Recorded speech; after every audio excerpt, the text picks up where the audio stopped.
Oh, do we haven't? They haven't announced your opponent, huh? Mario Lozano, but they haven't. Yeah, I mean they announced it yesterday a little bit on boxing scene. Oh, they did. Okay.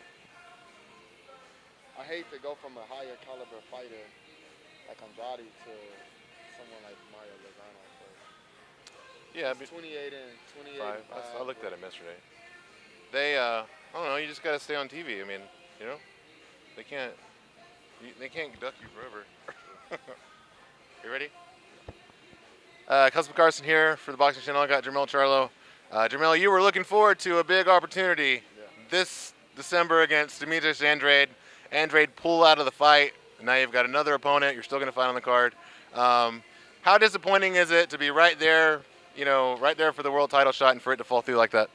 It's crazy disappointing. I was so upset, but I had to continue to, train and not focus on the fight being as a loss, but it could be a gain. So right now, we still training. I don't want to mentally let it beat me. So right now we're working on the mental stages, the physical stages still, and being prepared. Yeah, you didn't skip a beat. You were up here every day, even in the middle of just after Andrade pulled out of the fight, and you guys were looking for another opponent. Um, this is your last fight of the year.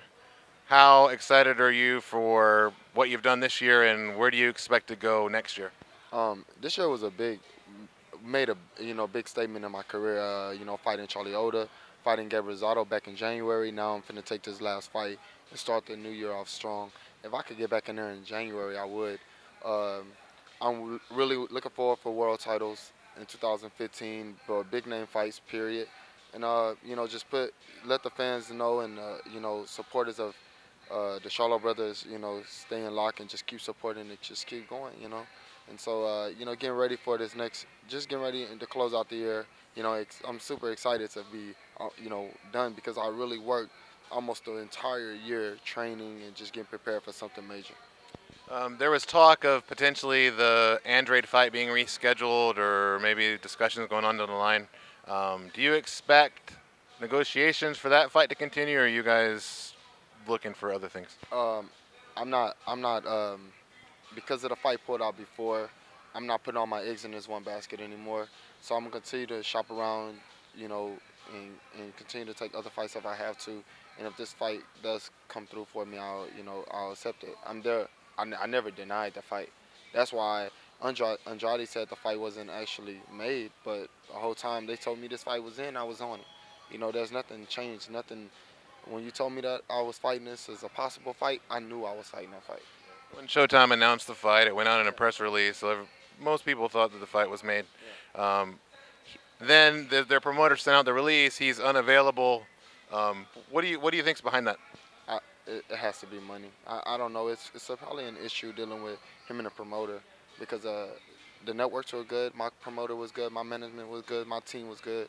Everything on it was like 100% done to me. I can't see anything else. I think something happened and it ruined that process. So that's why they came out of nowhere and said, "Oh no, he's not available." But in reality, he was available. It's just all about the figures, and I gotta respect the business aspect of it.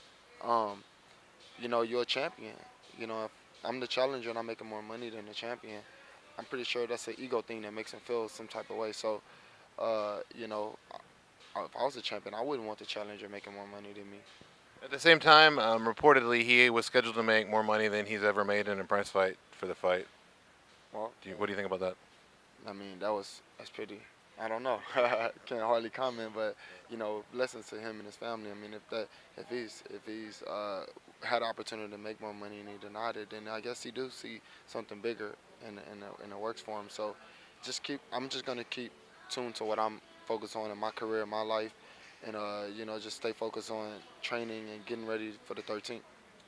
13th big fight, big television fight again on Showtime for Jermell Charlo. Jermell, if you could fight anybody after this next fight in 2015, who it would be? I would I would fight Canelo, because Canelo's a big name. We're both young. It's a great fight, and it's right around the time that I should be back in the ring. And so anybody else, I don't. I'm down for whatever.